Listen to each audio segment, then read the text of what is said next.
All right. Hey, everybody. Welcome back to Pete Carroll Was Right, the confusingly named Alabama football live show. As always, I'm Carter. That's Ben. That's Mitch. We are here to talk all things Alabama football with you. Um, I don't think we'll have too much to say about Tennessee because, I don't know, it was another ass kicking, excepting in as much as it relates to how they will adjust without Jalen Waddle, Yeah. which I feel like we got a fairly decent glimpse at that. We'll see how much it affects their ceiling. And obviously, there's room for debate about how much it affects their ceiling against like the absolute best defenses. But against a team like Tennessee that just doesn't have the talent to keep up anyway, like it doesn't, you know, Slade had like 6 catches for 94 yards, doing a lot of the same stuff they do with Jalen, just not as explosively. And then John Mechie had another 150-yard receiving game. So, yeah, that was fine. It all went well, except for losing the most explosive player in college football. But I thought it might have been Mac's best game, maybe. I mean, kind of splitting hairs here with a lot of these, but that opinion really being colored by Waddle going down and having to sort of adjust to that.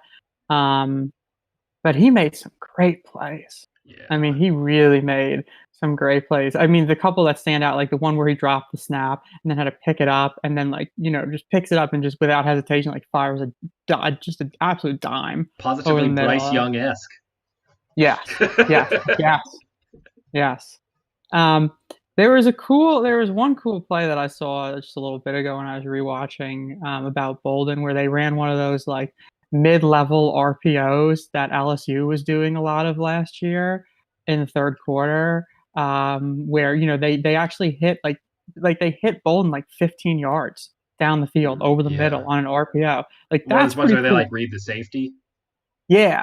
So they were doing. I'm not saying they weren't doing that at all with Tua, but like clearly like that wasn't like the primary focus of the RPO game. So I mean, working some of that stuff in is cool. Obviously, Mac he's just playing great, and that's probably the biggest takeaway from the game. So I tweeted during the game the Dayball tweet, that was meant to be about Tua, but in reference to Mac, just the whole thing about some people can hit the I don't remember what it some people can hit the door, some people can hit the doorknob. Mac is definitely Tua hits the keyhole. Wasn't the exact phrasing like Tua can hit the fucking keyhole? Mm-hmm. Not in the article that I was reading, but I believe it. Anyway, I think Mac is a guy that we can pretty safely say can hit the doorknob.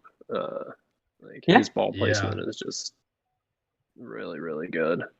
That's probably the thing he does the best, right? Is his accuracy. I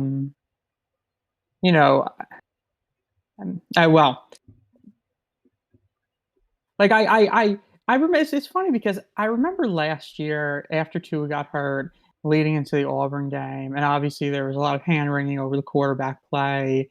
All Mac got was whoever the paycheck game was between Mississippi State and Auburn, and it's like, how good is he really? And I remember feeling like, based on what we had seen, just some sparse action before that, like he can play, like he can be pretty good.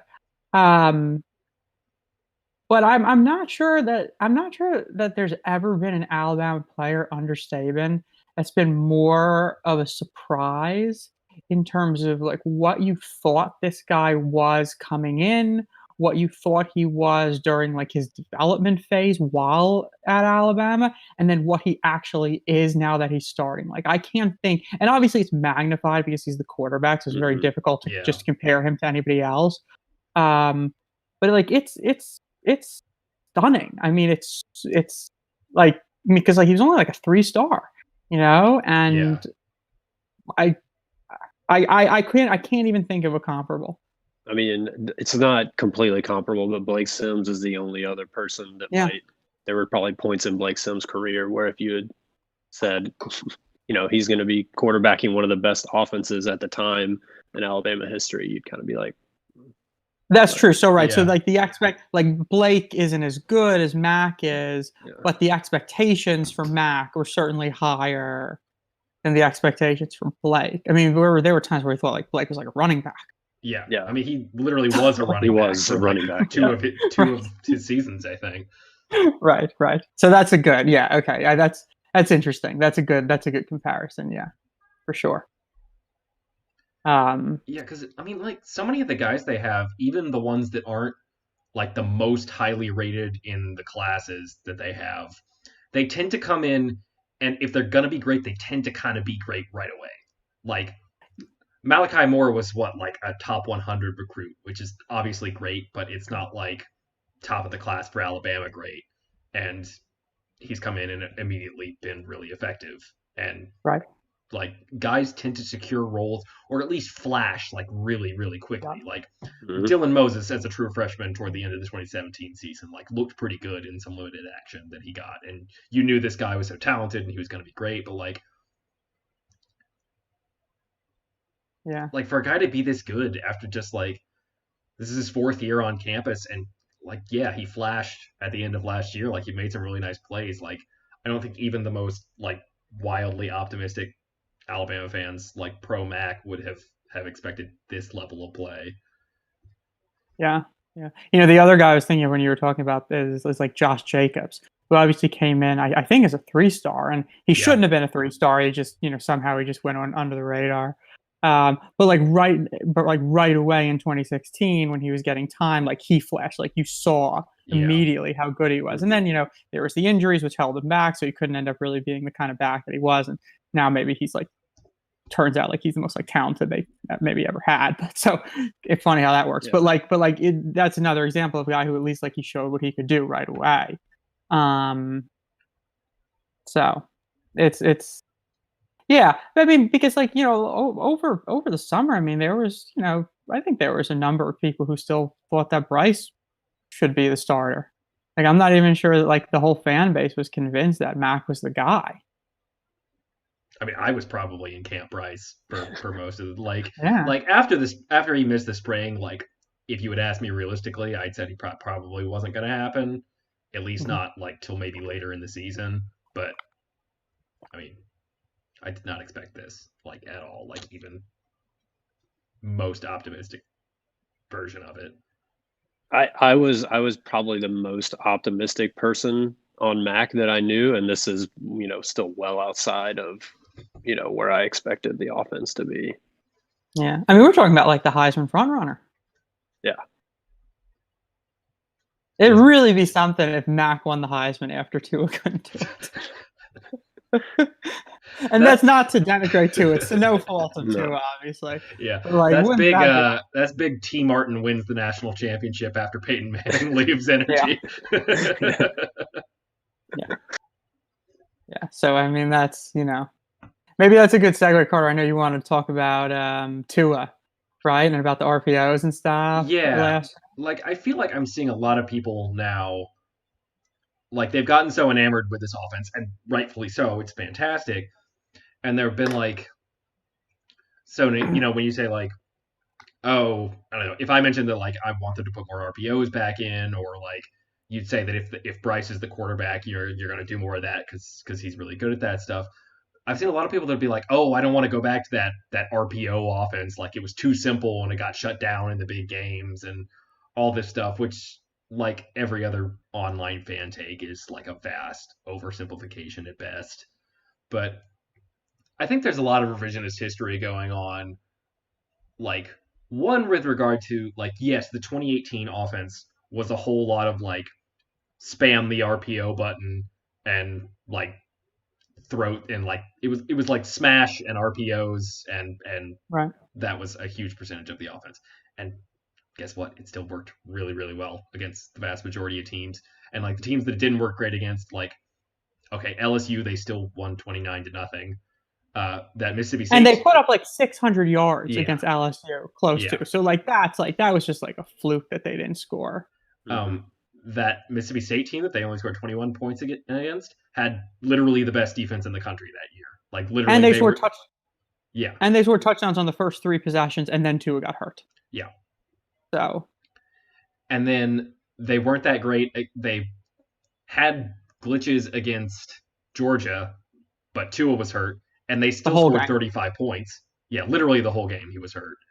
And then against Clemson, they scored 16, but like still really moved the ball well and kind of self-destructed on third down a couple of times consistently throughout the game, whereas Clemson was horrible on first and second down and then mashed the cheat code on third down.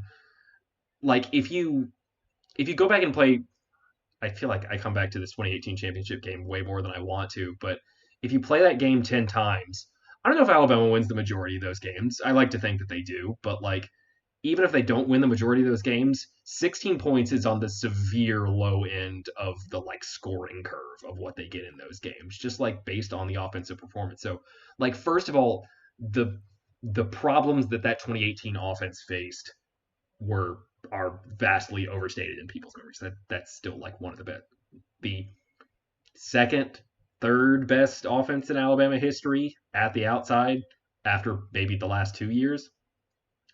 So,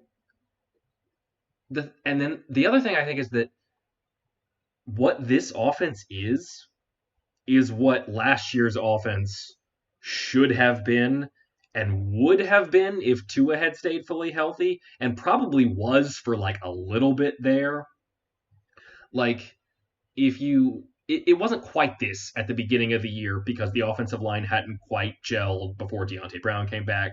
Najee wasn't quite what he was over the back half of the season and what he is now. But like,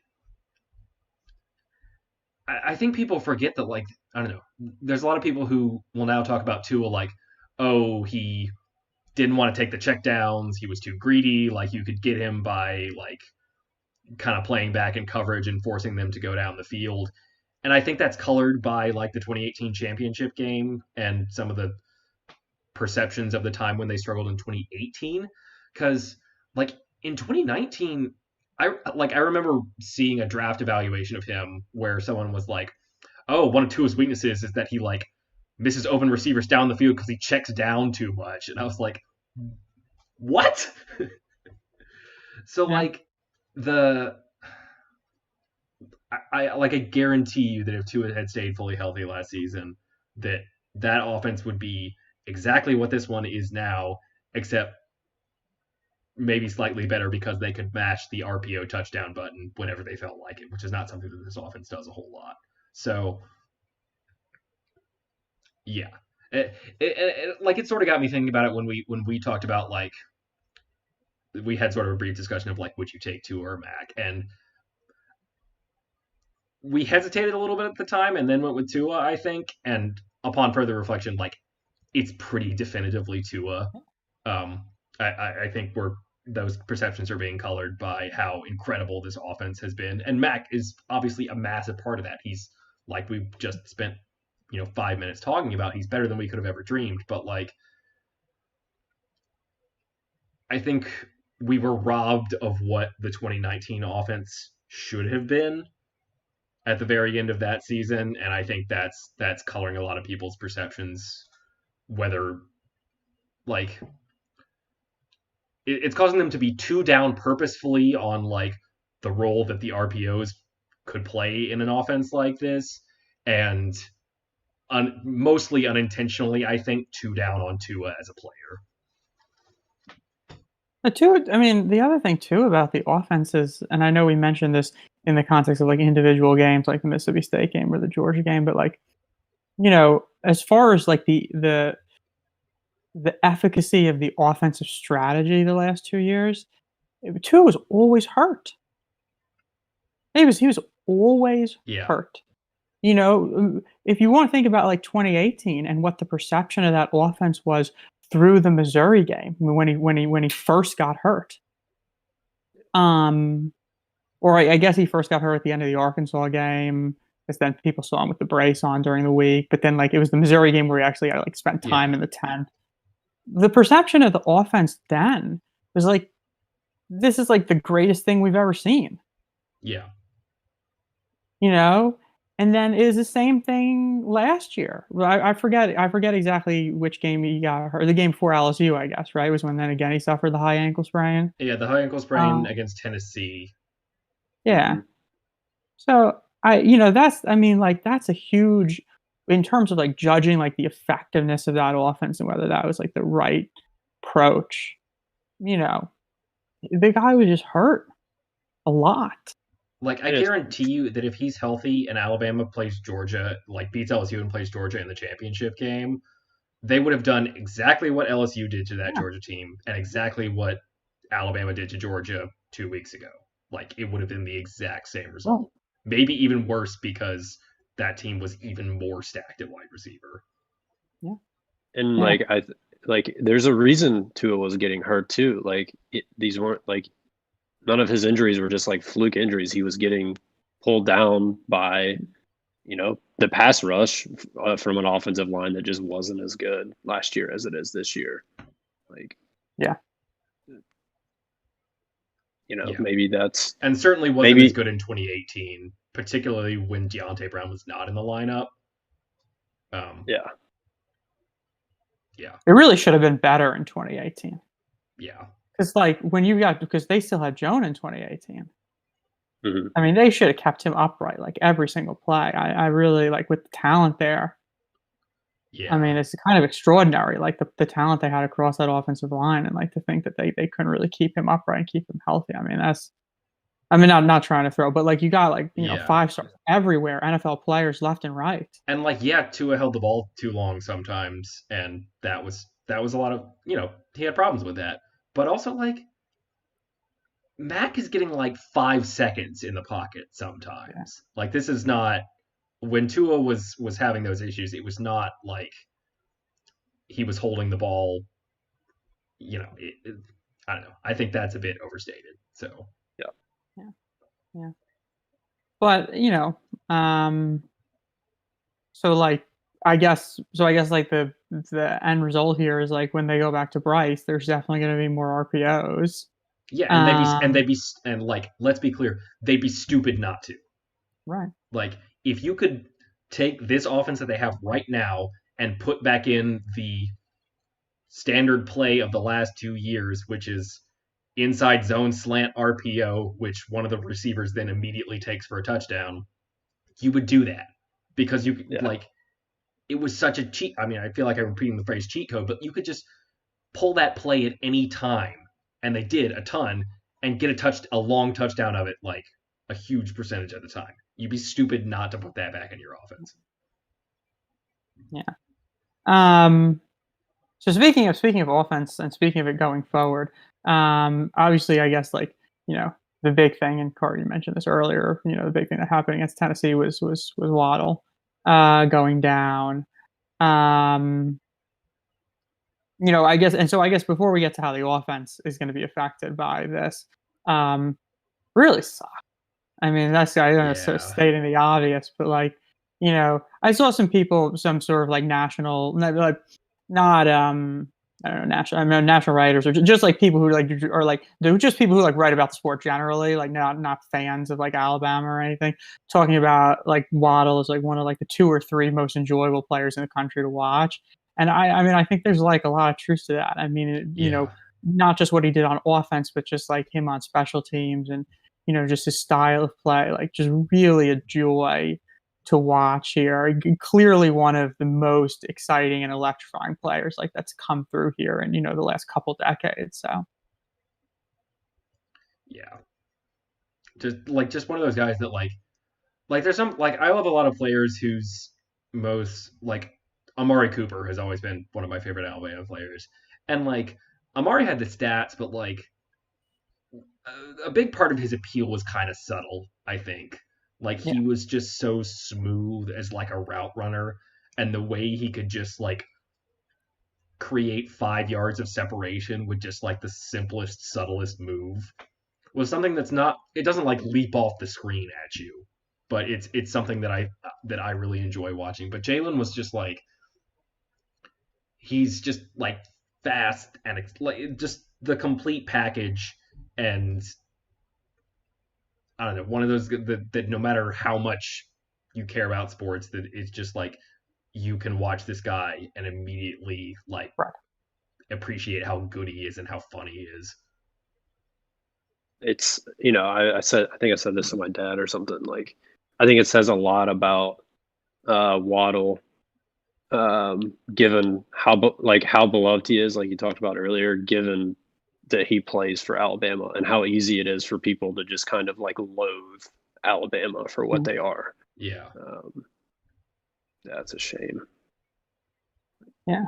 I think I saw some people asking like, well, like, favorite plays for Waddle, since he's been here, and some of his most exciting stuff, unfortunately, come in losses. But the play he made on the punt return last year against LSU, when they grabbed him by the face mask and like kind of flung him around, and he stayed on his feet, and he still returned it for a touchdown. It was just that was incredible. So for that game, I was on my way to the wedding of a really good friend in like Northern Virginia, like DC area. And so I started listening to that game in the rental car on the way from like the Baltimore airport, and then was watching it at this, like, it was like a welcome thing at like a whiskey bar for the out of town guests. And then we finished it at like went to get pizza with some friends that were there afterwards. And the whole, like, I distinctly remember that Waddle punt return more than anything, because I just like had an absolute freak out in this room full of mostly strangers with the TVs up above the bar. It was well deserved. I mean, it was a well deserved reaction. It was stunning. It should have been the turning point in the game. Obviously, it wasn't. It was 10-0, and that really should have been the turning point. But I don't know if you guys had any like sort of favorite plays that you wanted to share for him. I don't know about specific plays, but like I was always like struck by how many of the like deep ball, like the contested deep balls, he would like come down with. Yeah, because he's like 5'10". Yeah, like my height, a little bit taller than me, maybe. Yeah, and on most of those, he had already beaten this guy and kind of had to slow down and wait for the ball. Yeah. But would always come down with them. I think that's a good point. Like, obviously, like what stands out to him is like obvious just how his unbelievable straight line speed and his twitch and everything. But like he really was tremendous at the point of the catch, and he played so much bigger than his actual size. Just like violent athleticism, like just explosive and almost, because like I don't know, he's obviously incredibly fast, but like fast doesn't even. It's not even the speed. It's just like every movement is just like shocking. Assuming that this injury does not affect his long term prognosis. It doesn't have any negative long term prognosis, which it doesn't sound like it does. Mm-hmm. I think he could be wide receiver 2 behind Jamar Chase. Which could make him a top 10 pick, and I really hope that happens for him. Dolphins got 2. Oh, that 2 first rounders, right? Yeah, grab Leatherwood and then grab Waddle. There you go. Perfect. So as far as the offense goes, without him, I guess it's sort of really 2 conversations. Like the first conversation is about Slade, and just how he's going to step in and replace him, and maybe also like Javon Baker and anybody else who might be a factor. And then I guess the second conversation, which is probably the more important conversation, is like the overall impact on the offense. As far as Slade goes, I don't know if you guys had any thoughts specifically about him stepping in. I mean, they seem to ask him to do exactly what they were asking Waddle to do, including punt returns. He was running a lot of the same like motion stuff that they would have Waddle running. Line up in the slot all the time. Like, and he's not, he's not gonna be your typical possession receiver. It's so hard to do this without immediately falling into the white receiver stereotypes, because like he is that guy, like kinda like because he's not like an explosive super like down the field speed outside receiver type. Like he is kind of a possession guy, good routes guy, just gets open, but he's like more athletic than that, right? Like he's like he's the Alabama version of that, right? Like maybe that's the best way to say it. Like, and like I think that showed from the game. Like I mean, they went to him so much, and like he showed he's the kind of guy that like if teams are trying to take away Mechie and Smith, then he's gonna make plays and good ones, and they're gonna be plenty fine moving the ball without him, or with him in there. So I don't have a lot of concerns. I would like to see Javon Baker, assuming he's the next guy, get some reps, just because I want them to be able to still like I think they're still gonna have like a really really effective deep game because like John Mechie has had 250-yard receiving games thus far. Like he can obviously still be that kind of guy. So especially if they're able to like scheme and like get him one on one with a safety. And so since Slade doesn't seem to be that kind of classic outside guy, I would love to see like another guy, if that's Baker, if that's I don't know, Trayshawn Holden or whoever, but like if they can get a guy in there that allows them to keep switching Mechie and Smith in and out of the various roles they've had them play so that teams can't kind of scheme to take both of them away, then I would like to see that. But I don't know. I don't think it lowers the ceiling all that much, even as great as Jalen was. I think so. One thing I wanted to go, I went because I wanted to look for the specific. I had this thought the other day. I wanted to because I feel like through the first 4 games, there were so many plays where a targeted Alabama receiver got behind the entire defense. And when I say so many plays, it's not happening like, a dozen times a game, but it's maybe happening like 3 or 4 times a game, 5 times a game or something where a targeted receiver is behind the defense, which is obviously a lot. You're lucky if a lot of teams are lucky if they get one of those a game. And that's, I think, a big part of what made Alabama's defense so explosive is because it was so easy for them to create those situations where they could get a receiver because there were 3 guys that were a threat to do it. The offense was so well designed to create situations for them to do it. Mm-hmm. And it was so difficult for the defense to sort of cover every area that deep down the field where you could avoid, a guy getting behind the defense. So then, I went back and looked at the Tennessee game, and it didn't happen once. There was no play where a targeted receiver was completely behind the defense. So, that's not to say that like their vertical game is gone. Like I don't think it's gone. And they hit 2 long passes to Mechie in the game. Yeah. But and obviously, they weren't exactly prepared to have Sark wasn't exactly prepared to have to call the game without Waddle there. But it does seem notable. And I do think it's something to watch going forward because like I think that one of the things through the first 4 games that kind of sort of elevated this offense from like incredible to historic is the ease with which they would get receivers behind the entire defense. So it seemed that's to me like that's something that I want to see going forward is how effective they're able to be at doing that with now this new group of receivers.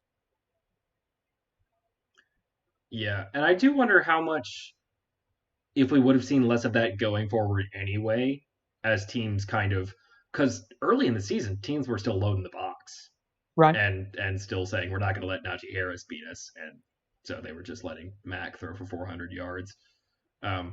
Which did y'all see, by the way? Like Mac only threw for 387, but since Bryce threw for 30, they had exactly 417 passing yards for 3 straight games. Like, yeah, that's crazy. That's extremely weird. Yeah.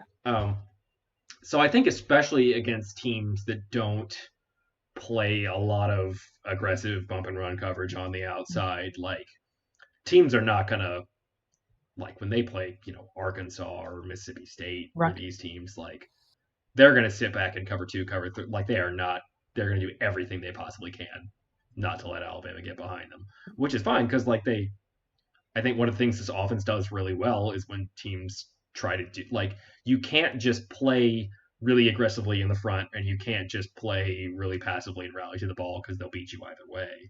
Um, but yeah, it's even when teams are playing to take that away from you, you're usually going to get a couple opportunities a game to get a guy behind the defense, and Right. this definitely meaningfully affects their ability to do that. My hope and expectation is that it won't do so to such a degree that it like meaningfully affects their chances at a championship, but it's going to be hard to say that until they play Georgia again properly.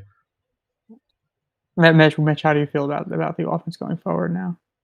I mean, talking about the deep balls, that was like the one thing that kind of struck me relative to like last year's offense is how much more often they were getting players behind the defense completely.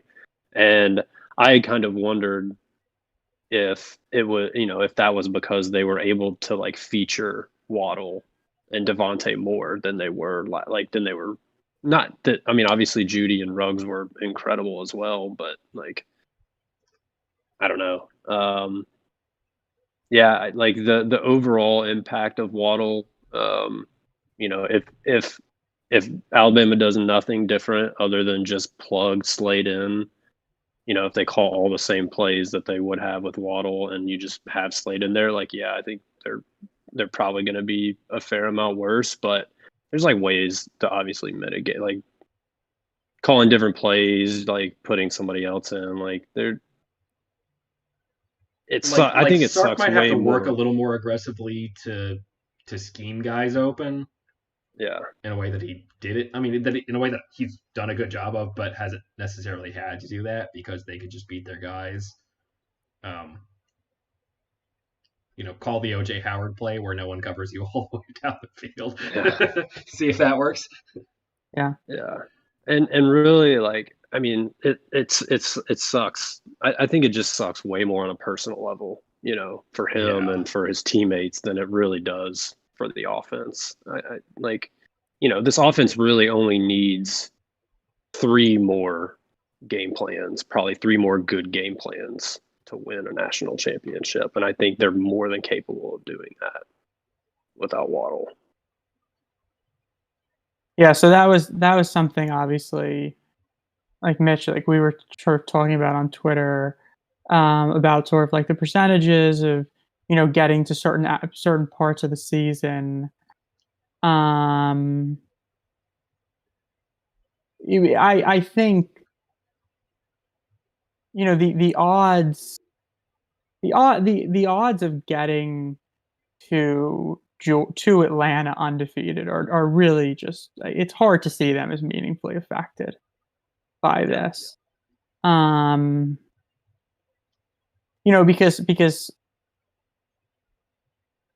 3 of the games are already won. Right? If we think big picture, yep. I mean, you have 3 of the games are already won. And they're not losing to Auburn at home. Not this Auburn team. Not at home, especially. Yeah. Where they don't have to deal with that devil magic. I think LSU could be a challenge. I think that's kind of a game that's getting for maybe sort of to get forgotten a little bit because they LSU lost 2 games right away and their defense is kind of a disaster. Like even, but it might have looked like they were a little better against South Carolina, like they gave up like 24 points.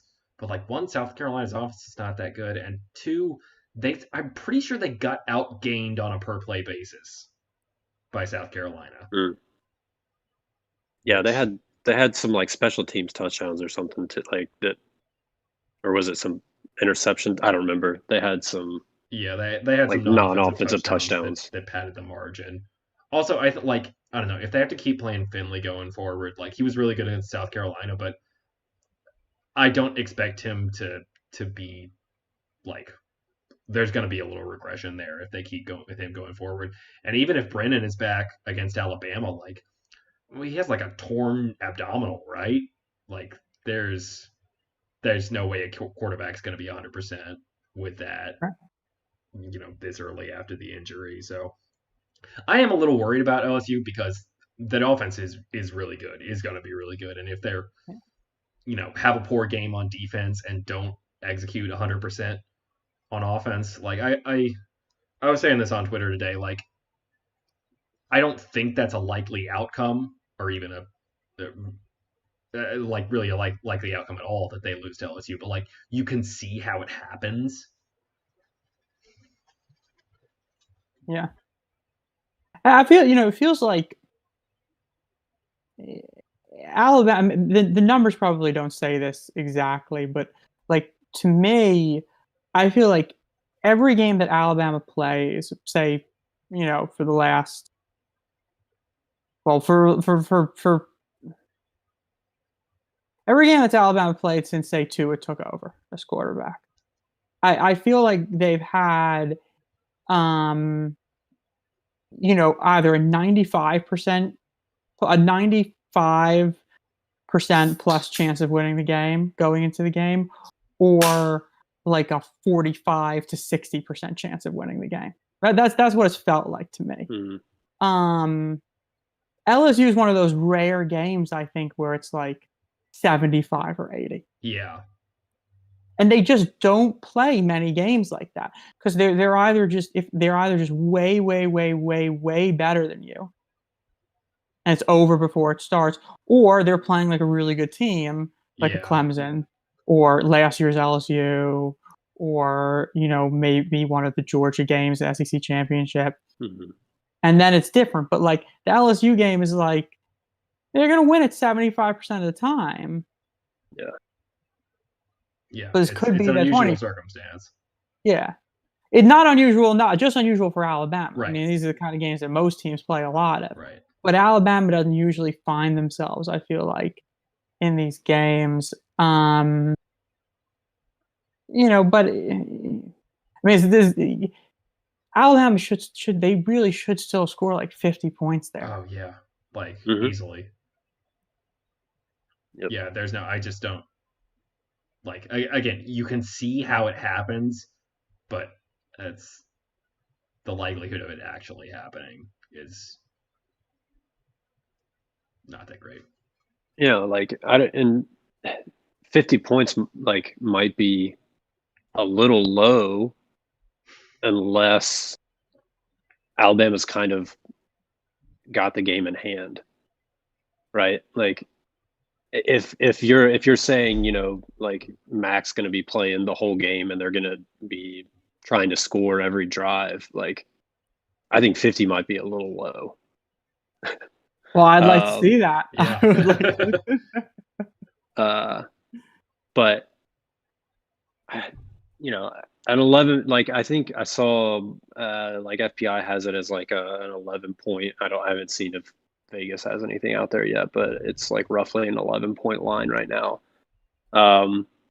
Which like I would probably have felt better about in like previous eras of this Saban, like an 11-point game when the teams are scoring 20 to 30. I don't know, feels a little bit safer than 11 points when the teams are scoring 40 to 50. Right. Yeah. So when I said, 3 offensive game plans, at least half of a game there was talking about LSU. Now LSU, that game really only matters for seeding, right? Yeah. Unless we think that Alabama can lose to Georgia and still make it, which they might be able to. Yeah. Like I think you want to win that game to give yourself the margin of error. Absolutely. But literally every other team in the SEC West already has 2 losses except for A&M, who they have the tiebreaker over. LSU still has to play A&M and Florida. I don't know if Auburn has anyone too tough left besides LSU themselves and Alabama. But they got 2 losses. Yeah. So if you need a reason to root for Auburn, which if you're watching the show, you probably or need a reason to root against Auburn, which if you're watching the show, you probably don't. I think I don't know. In the disaster scenario that you're imagining, Alabama might lose the SEC West at this point, which they're not going to, but like LSU has more tough games left. So Yeah. How did you guys feel like the defense made strides against Tennessee? As much as you probably could against Tennessee. yeah, like this was not an offense that was going to threaten you regardless. And Garantano made a couple of nice plays, but like they weren't. I don't know. Seems like they're getting steadily more comfortable. I like that they're getting Tim Smith and Jamil Burrows in the defensive line rotation. Even if it's mostly just because if some of that's mostly just because Ray is out, but like I like seeing that rotation get a little bit deeper. But yeah, I don't know that there's a whole lot of takeaways you can pull from this one for the defense because this is never the type of offense that was going to threaten them anyway. I was going back. I was going back and I watched the last year's LSU game. Just the defense. I just watched the defense against LSU yesterday, and it's kind of easy to forget like that defense had like stars. Like that defense had some great players. Terrell Lewis and Anthony Jennings and Xavier McKinney were like superstars out there. And I guess that's like I guess that's really the concern with this defense, right? Is just sort of the lack of stars, except for Surtain. But even Surtain is one of those that like could not have an impact if you're just like right. Not he can only have an impact if he's being targeted, right? Like right. Like a truly elite corner is a great thing to have, but sometimes a guy that can't always affect the game the most. Yeah. At least not in super visible ways. But yeah. Like Terrell Lewis and Anthony Jennings against LSU, they were in the backfield on they were in the backfield on every single play. Like if just one or two little things go differently, like those guys are going to be the biggest reason, aside from Tua and Najee Harris, why Alabama wins that game.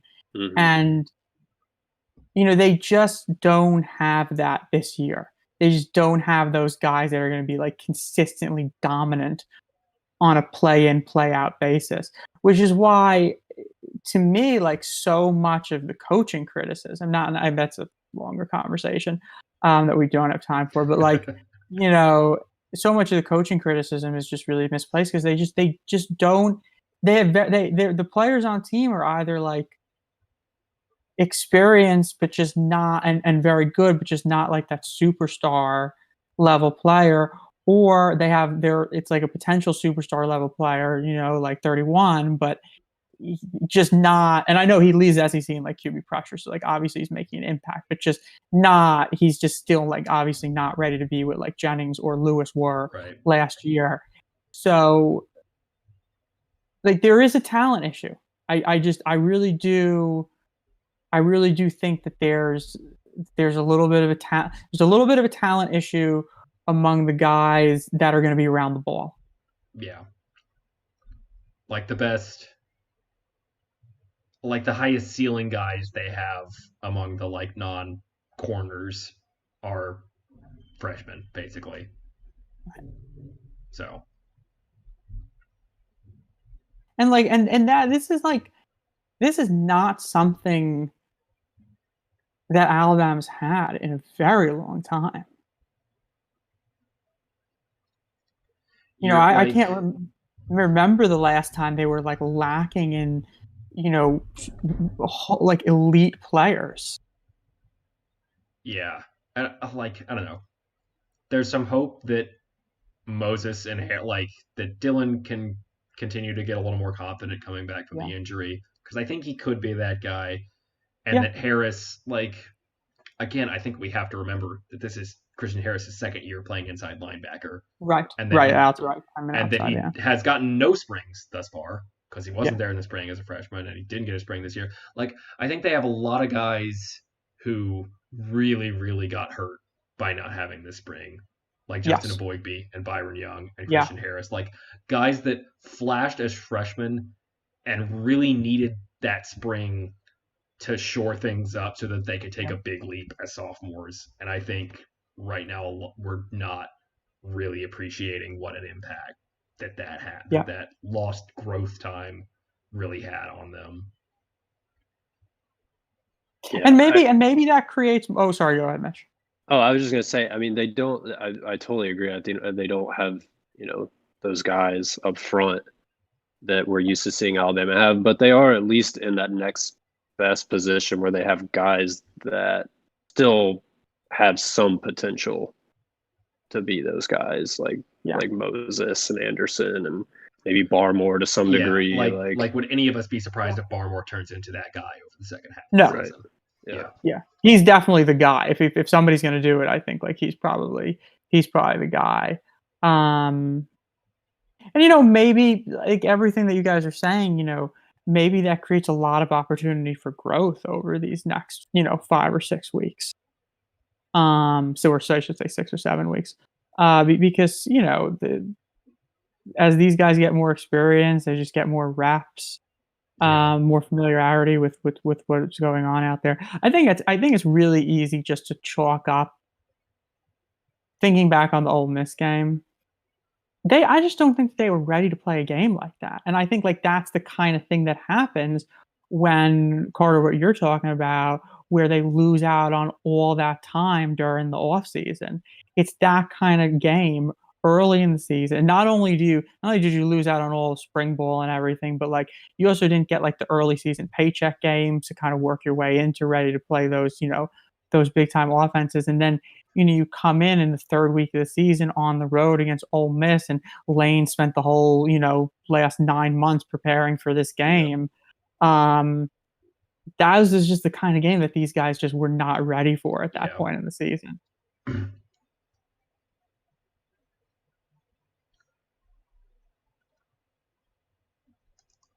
And we're back. So I don't think that has any predictive value. I think there's a ceiling on this defense. I think it's low. It's considerably lower probably than we're used to. And that's fine. Like they can definitely win a national championship with this defense, which I think is part of what's being lost in the narrative. Yeah. Like if you just go by like SP Plus, okay, they're like the number 20 defense in the country. They're like 5 points off of Ohio State, which has like the number 5 defense. Right. Like there's a pretty big gap between Georgia and number 2, and then 2 through like 25 is like the same size gap. So like they don't like this defense is not going to be what Georgia's defense is. They're not going to be one of the great Alabama defenses. But they don't have to improve that much to be in that like top 10 area. And with this offense, that is more than good enough. Like they're probably already good enough to win a national title if the offense continues to play at its absolute best. Like you would like more margin for error than that. And so certainly we would like to see them all improve to get into that area, but like they don't have to get a whole lot better. They just That's really what happened with LSU last year, right? Where like you knew in October that team could win a national championship, but then as the defense got better and better and better as the season went on, their margin for error, steadily, kept climbing to the point where it basically they just essentially became unbeatable. Yeah. Like they were just unbeatable in those, after Alabama, like that. I think like it's funny because obviously Alabama put up a lot of points in that game, but I thought like that was a huge turning point for their defense. And after that game where essentially you're talking about like the greatest offense ever coupled with like a top 15 defense, the team is just never going to lose. Mm-hmm. Ever. Yeah. So, I think that's kind of the thing you're looking at where the marginal value or sort of like the value of these marginal improvements that the defense can make over the next 6 or 7 weeks is really significant. Okay, so I do want to talk about Mississippi State for a little bit. Just Go for it. mostly for one thing in terms of, okay, it may not even really matter anymore because Leach is being Leach and just like running off everyone, like Terrell Shavers who just fucking got there. So, and Costello is benched and Kylan Hill pieced the fuck out, which You see his quote, Leach's quote about Kylan Hill? He's like, last I heard, he opted out or something. It's like, dude, you're the fucking coach. Like, who did you hear it from? Or it was like fucking in the off season when Ed Ogeron was like, oh, I've heard rumblings that I can't remember who it was, one of their defensive tackles, maybe Tyler Shelvin, who had opted out. And Ed, like in a fucking press conference, was like, oh, I've heard rumblings that he might be coming back. And it's like, don't fucking say that, man. Like, you're not like a reporter. Yeah. Like, you're not like trying to like get your scoops or whatever. Like, you're the fucking coach, man. Like, it's you run the whole program. Like, you know everything. College football coach knows everything.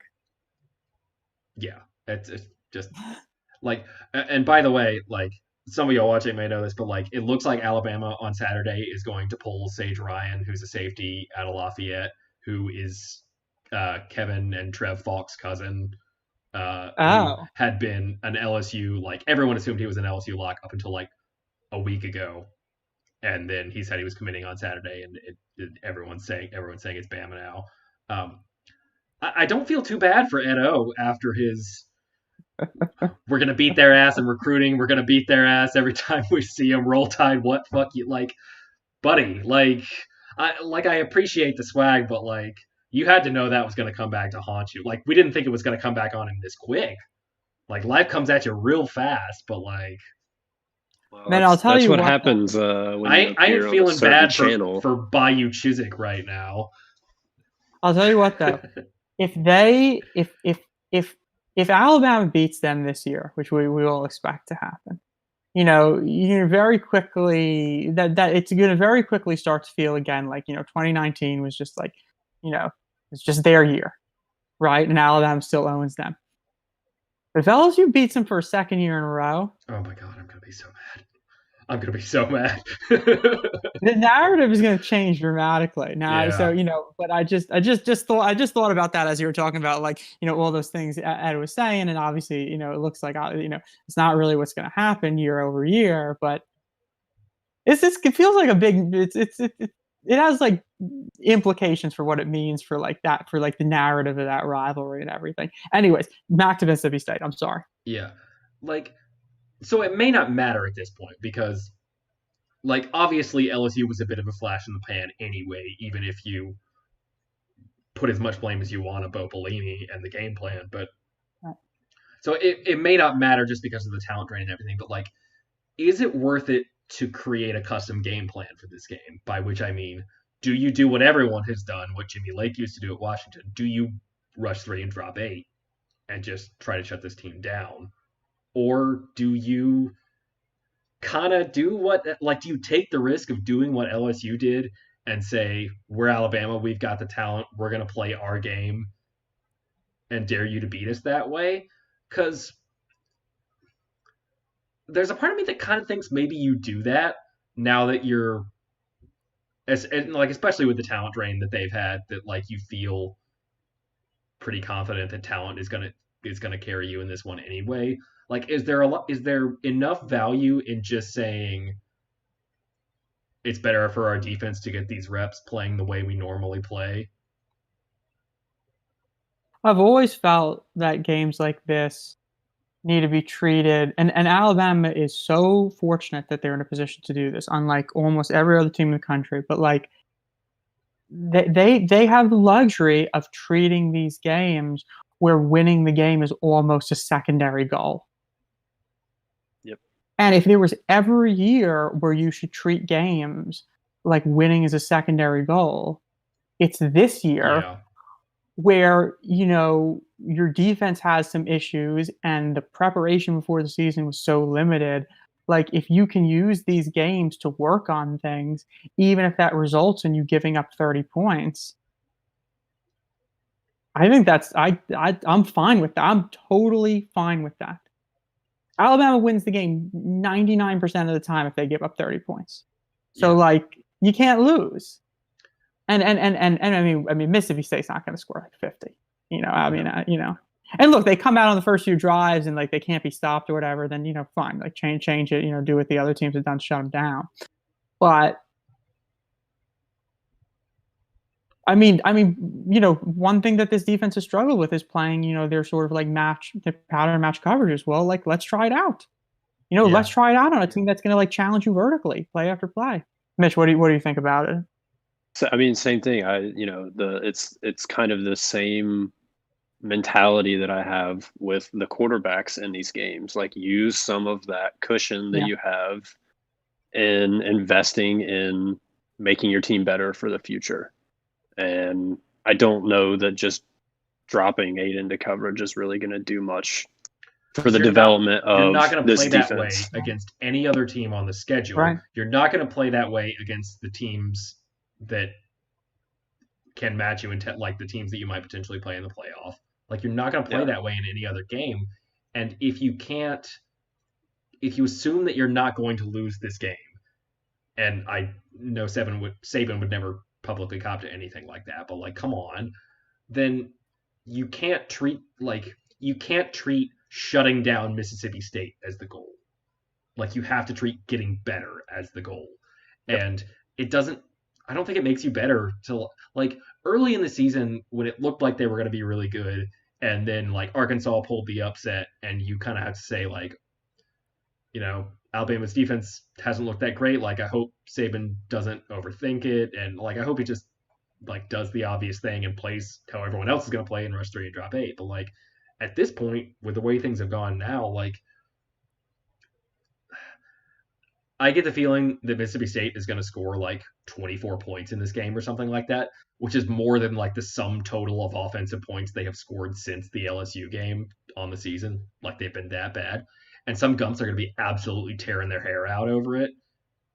And I would say just like unless the game is close, which it should absolutely not be no matter what, like don't tear your hair out about the defense in this game, because I really think they should and probably will use it as an opportunity, as like a teaching opportunity rather than game planning to play the most shutdown defense that they can. I mean, also, speaking of like, thinking about how many points Mississippi State's going to score, I mean, how many possessions are they going to have? Alabama's going to have so many 2-minute touchdown drives in this game. Yeah.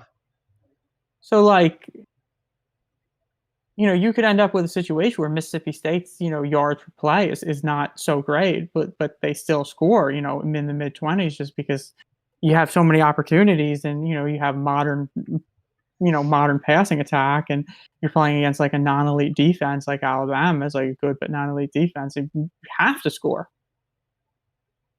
Like they're going to be a 10 personnel every time. Like if Brian Branch is going to be the money going forward, like give him those reps in man coverage. Yeah.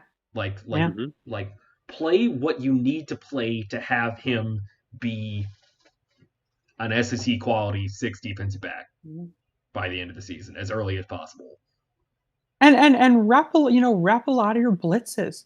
Get your sort of second level players, your linebackers, your defensive backs, like get them more experience in these sorts of blitz schemes, getting the reps at timing it up, and all that, because that's what they're going to need to do to get pressure.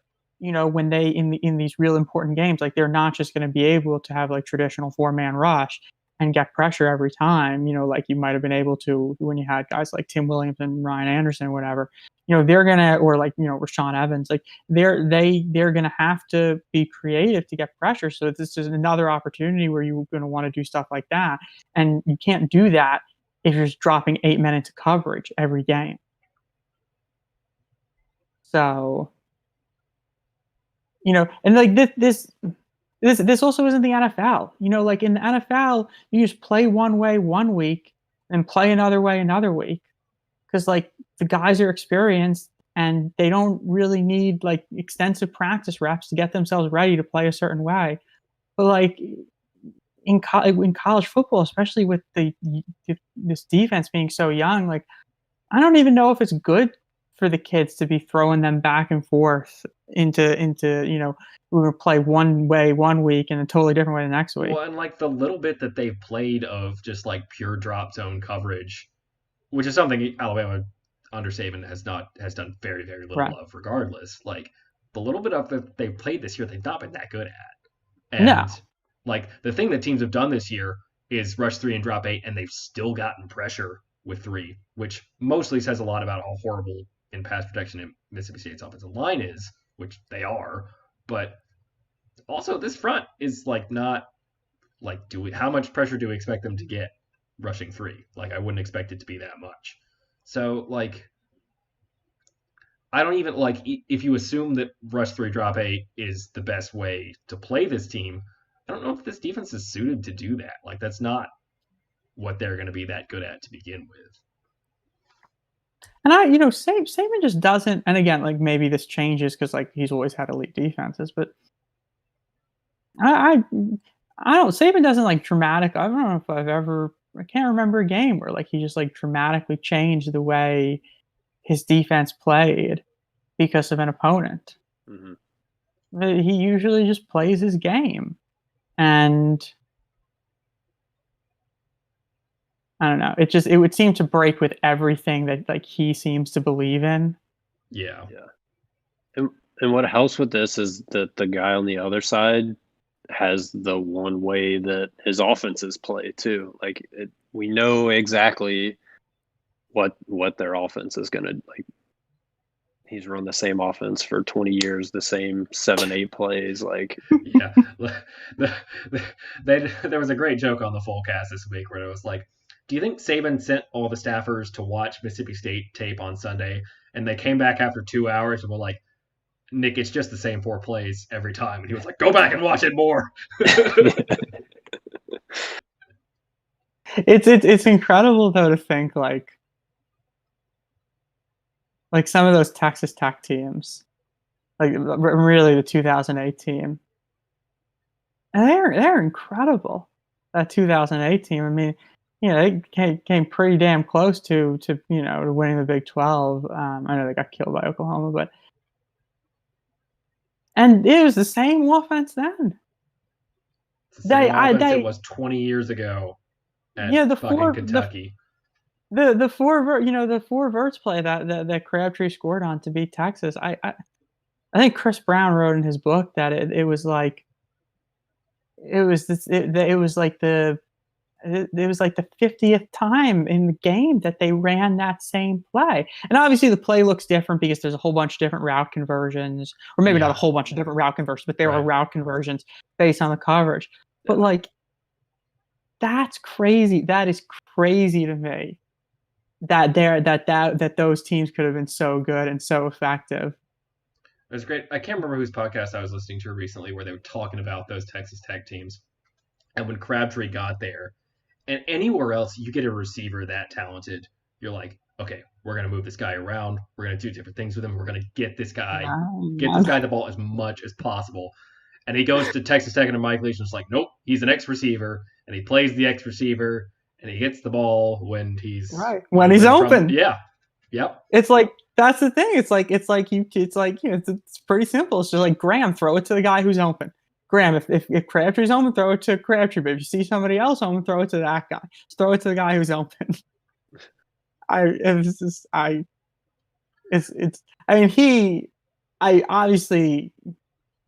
Mike Leach is very complex. It's complicated. I mean, complex is the wrong word. He's done some shit. Yeah. He's done some shit. He said some shit. He said some really dumb shit. Yeah. It seems like he has a lot of pretty, let's say, regressive opinions about things. But man, he is entertaining.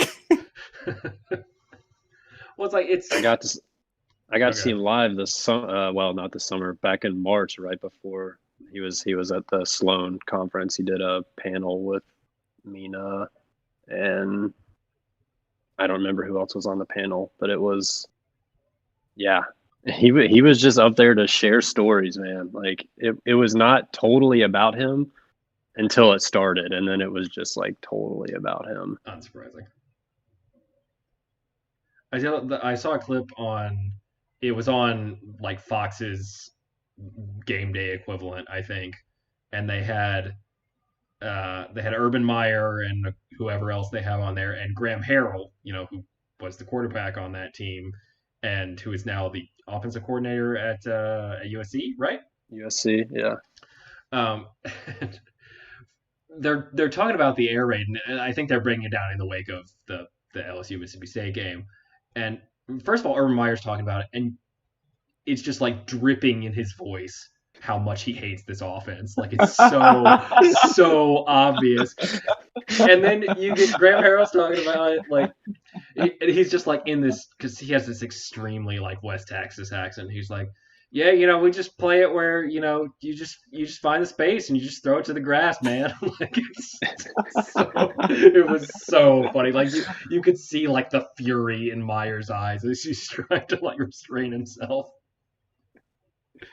Has Saban ever played a Mike Leach offense? I was just trying to think remember, so. like it would when never at LSU. It would have been at because like when was Leach at Kentucky?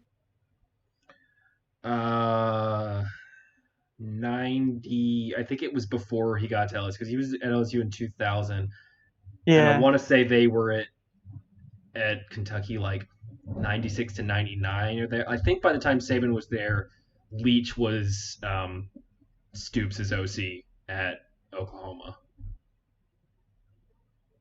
Okay. And then obviously, so Stoops is OC at Oklahoma. And then when LSU met Oklahoma National Championship, I think Leach had to be gone. Leach had to be gone by then, he right? was already at Tech by then.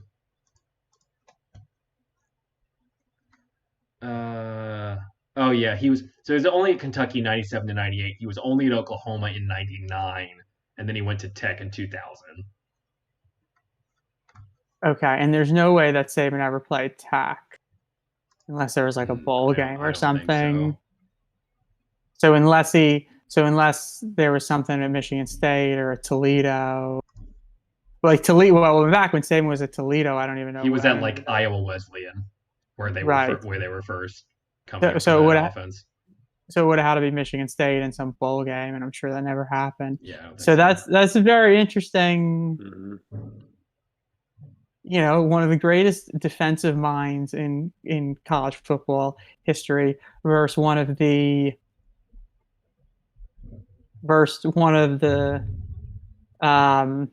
influential. Sure. Yeah. All I'll say, like I think it says plenty of things about the air raid, the base air raid, what he runs, which no one else runs. Like that's the thing that I don't think enough people keep in mind. No one else runs this offense. Right. As many air raid disciples as there are out there, none of them run this offense. The full deal. Yeah. It says something about what it can do if you rep it enough and have the right players, that he's had decent success at various stops for 20 years. But there's a reason that it's the guys who have taken that core and built on it and revamped it and added more things to it that have gone everywhere and had as much success that they had. Like there's a reason that Cliff Kingsbury and Lincoln Riley and everyone else that's out there don't run this offense. The one final thought that I would share about the idea of like Saban and Leach playing against each other is obviously, if you go back to like Saban and Belichick, developing their sort of pattern match coverages. And it was really these sort of like 3 and 4 vertical plays that necessitated that innovation. And obviously there's that quote about, with when Marino's throwing the ball now. So, obviously it's a little That bit old different break on the now. ball shit don't work. Right. Right. Now no, no Marinos, but like, it's Mr. Forverts himself in Leach now finally after all these years going against Saban. So just because of that, just actually sort of to bring it back around, Carter, the points that you were making before, um, just because of that, I want to see Alabama play pattern match to see how it looks. Well, it's not like the reason you rush 3 and drop 8 is because their offensive line's bad and they're not gonna run the ball even against the lightest of boxes. So there's no reason to devote any resources to stopping it.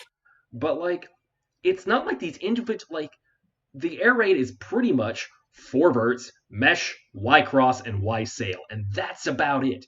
And every one of those plays is in every modern offense. Alabama runs every one of those plays. Every NFL offense runs every one of those plays. It's not like you cannot defend those plays with any other defense but dropping 8. Right. Yeah. All right. Well, now I'm like way more into this game than I was before. Yeah, that's the thing that's gotten just seeing how they choose to play it is what's going to be most interesting to me. Speaking of getting into games too, I mean, I'm not saying that I want it to be like this going forward, because I also understand that the paycheck games have real value to the smaller schools because of the money that they get from the games. Yeah. But man, is it nice having an SEC game every week.